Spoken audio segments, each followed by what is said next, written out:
ప్రేక్షకులందరికీ నమస్కారం. ప్రస్తుతం మనతో పాటు శ్రీ మాతంగి రాజశ్యామల ట్రస్ట్ వ్యవస్థాపకులు మహాబగల్ అఘోర తంత్రి బ్రహ్మశ్రీ నిశాంత్ శర్మ గారు మనతో ఉన్నారు. గురుగారితో మాట్లాడేద్దాం. నమస్కారం గురుగారు. మహాదేవ. గురుగారు, జూన్ మాసంలో తులారాశి వారి పరిస్థితి ఎలా ఉండబోతుంది గురుగారు? ఎలాంటి రెమెడీస్, పరిహారాలు, ఇంకా ఎలాంటి పనులు చేయడం ద్వారా వాళ్ళకి మంచి జరుగుతుంది అంటారు జూన్ మాసంలో? జూన్ మాసము తులారాశి వారికి అత్యంత అద్భుతమైన ఫలితాలు ఇస్తుందండి. ఎలా అంటే వారి కృషి అనేది మొత్తం కనిపిస్తుంది ఈ మాసంలో. వారు ఏదైతే చేయాలనుకుంటున్నారో అది చేసి విజయాన్ని కూడా సాధిస్తారు. కాకపోతే చిన్న విషయం ఎక్కడ అంటే, వీరు ఎంత మంచి చేస్తున్నా వారికి ఒక ఆలోచన, సూసైడ్ అనే ఆలోచన బాగా పెరుగుతుంది వీరికి ఈ మాసంలో. అంతవరకు వెళ్ళిపోతారు మైండ్ సెట్. అంటే వాళ్ళు ఎంత విజయాన్ని సాధిస్తున్నా ఏదో లోటు ఉంది అని. అది కూడా ఎందుకో ఎక్కడ వస్తుంది అంటే కేవలము కుటుంబ సభ్యుల దగ్గర నుంచి వస్తుంది. ఆ కుటుంబ సభ్యుల వల్ల వీరికి మైండ్ థాట్ అనేటువంటిది సూసైడ్ అటెంప్ట్ వరకు పోతారు. ఆర్థిక వ్యవహారాలు కూడా ముఖ్యమో అని కూడా చెప్తా దీనికి. అప్పులు బాగా ఉండేటువంటి వారు ఒకేసారి మీద పడి నా డబ్బులు అని వీళ్ళను విసిగిస్తూ ఉంటారు. దానివల్ల ఇంట్లో కుటుంబ కలహాలు బాగా పెరుగుతూ ఉంటాయి.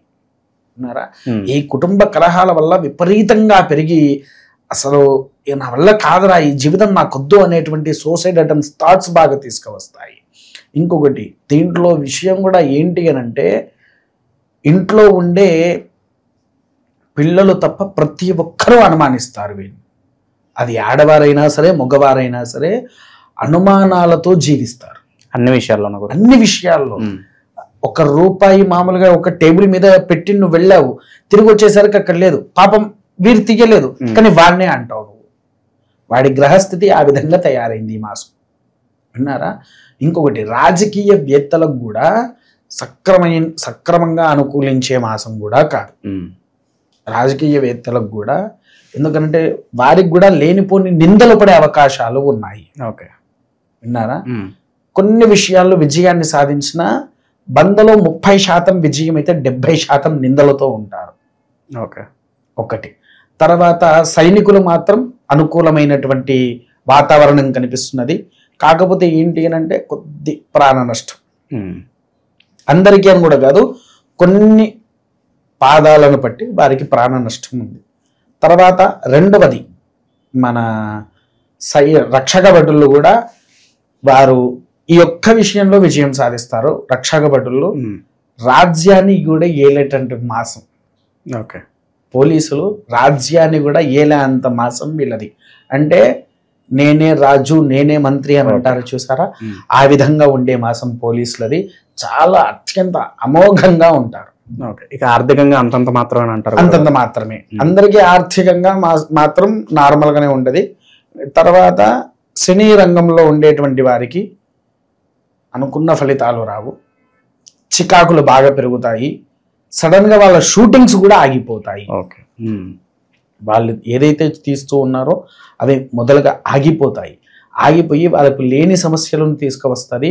ఫైనాన్సర్ ఎవరైతే ఉన్నారో వారు మధ్యలో ఆపేసే అవకాశాలు కూడా 100కి 100 ఉన్నాయి. కాబట్టి ఏంటంటే వీరందరూ ప్రతి ఒక్క విషయంలో ఆచితూచి వ్యవహరిస్తే అద్భుతమైన ఫలితాలు దక్కుతాయి. విద్యార్థులు, వ్యాపారస్తులు వీళ్ళకి ఎలా ఉండబోతుంది గురుగారు? విద్యార్థులకు, వ్యాపారస్తులకు వచ్చేసేసి ఏంటి అని అంటే, విద్యార్థులకు కూడా సక్రమమైన చదువు ఉండదు. వారు ఖచ్చితంగా పగడ గణపతి కానివ్వండి, మరకత గణపతి కానివ్వండి, మెడలో లాకెట్ తయారు చేసి వారి పిల్లవాడి మెడలో వేయాలి. వేస్తే వాడి బుద్ధి కాస్త పెరిగి చదివే అవకాశం అయితే ఉంటుంది. ఒకటి.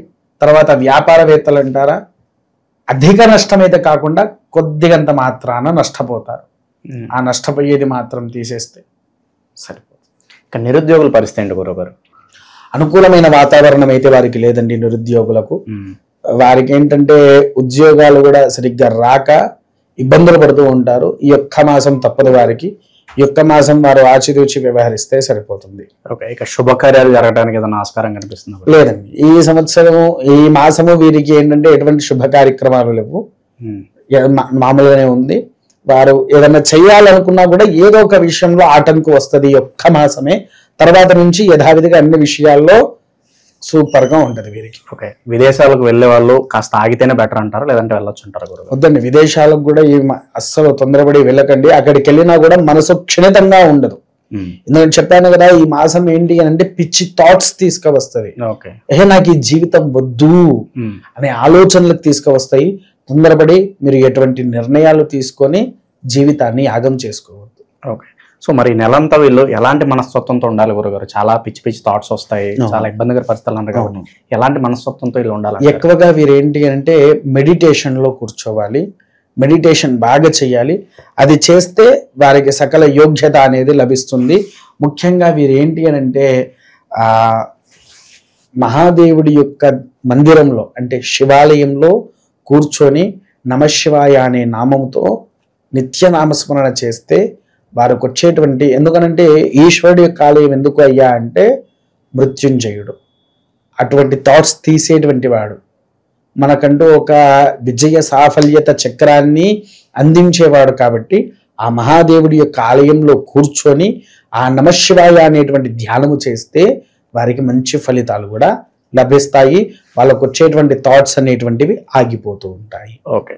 సో ఇంకా పరిస్థితులు అంత ఇబ్బందికరంగా ఉన్నాయి కాబట్టి ఇంకా మెరుగైన ఫలితాలు పొందడానికి వీళ్ళకి ఎలాంటి రెమెడీస్ అవసరం గురుగారు ఓవరాల్గా? వినండి, ముఖ్యంగా ఏంటి అని అంటే ఇంట్లో అరుణ పారాయణము అని, మహాసౌరము అరుణ పారాయణము వేదంలో అత్యంత గొప్పది. విన్నారా? ఆ పారాయణను వేద పండితులతో ఇంట్లో చేయించాలి.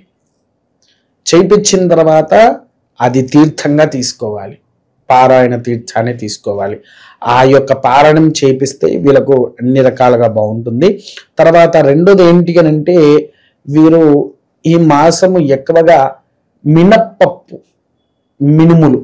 మినప్పప్పు కానివ్వండి, మినుములు కానివ్వండి దానము చేస్తే విశేషమైన ఫలితాన్ని మనం చూడవచ్చు. సో ప్రయాణాల విషయంలో ఏదన్నా పర్టికులర్ రోజు వెళ్ళకూడదు అని ఏమైనా ఉంటుందా గురుగారు వీళ్ళకి ఏమన్నా?